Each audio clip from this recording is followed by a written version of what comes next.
इस्लामाबाद में MQM की वफ़द की पीपल्स पार्टी की क़यादत से मुलाकात। तहरीक अदम एतमाद समेत सियासी सूरत हाल पर तबादले ख्याल।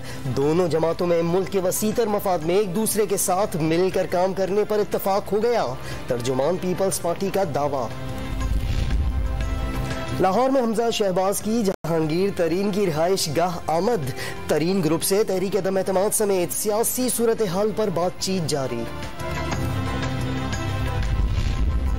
PTI अरकान कौमी असम्बली का वज़ीर आज़म इमरान खान की क़यादत पर एतमाद का इजहार। वज़ीर आज़म के अराकीन को अवामी राबते तेज करने की हिदायत।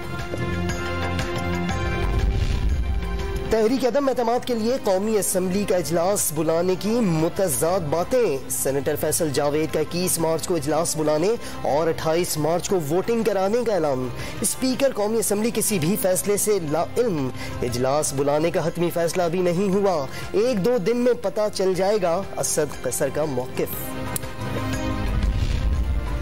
काफ लीग ज़राए ने हुकूमत से तहफ़्फ़ुज़ात और इख्तलाफात की तस्दीक कर दी। इमरान खान से दूरियां उनके रवैये की वजह से बढ़ी। वज़ीर आज़म ने इक़्तिदार में आने के बाद कोई राब्ता ही नहीं रखा। आसिफ जरदारी परवेज़ इलाही को वज़ीर आला बनाना चाहते हैं। काफ लीगी ज़राए का दावा। मुशावरती इजलास की अंदरूनी कहानी सामने आ गई। इस्लामाबाद की एयर यूनिवर्सिटी में नवी तकरीब तकसीम असनाद।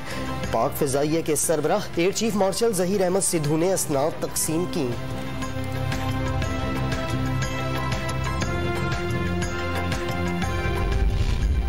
और सरगोधा में मुबैना पुलिस मुकाबला। पुलिस का 2 डाकुओं की अपने ही साथियों के फायरिंग से हलाकत का दावा।